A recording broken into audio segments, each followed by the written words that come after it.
students, another question received on my page Physics Lover. It's a different question. Look at the question is why current is a scalar quantity. So we all know a scalar quantity is that quantity which has magnitude only. But a vector quantity is that having magnitude as well as direction. But in case of a current having both the things, magnitude as well as direction. But it's a scalar quantity. Why it is a scalar quantity? Look at that.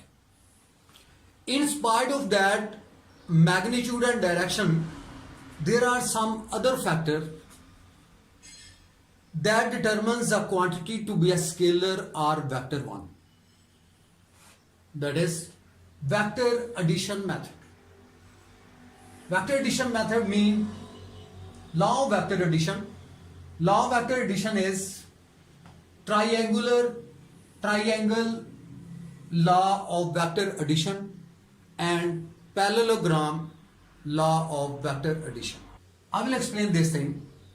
Let a student move from A to B and then it goes towards C.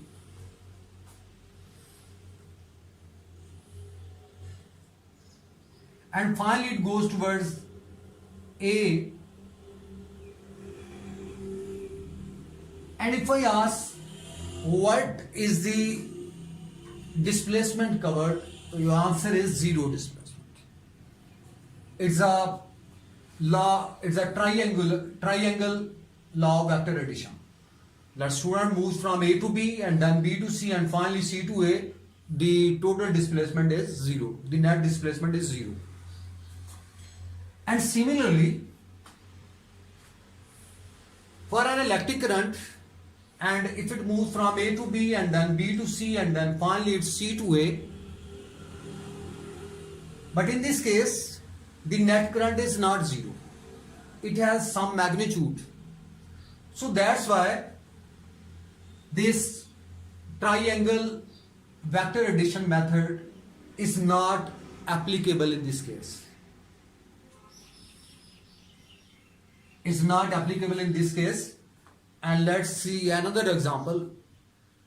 And we all know according to Ohm's law, V is equal to IR.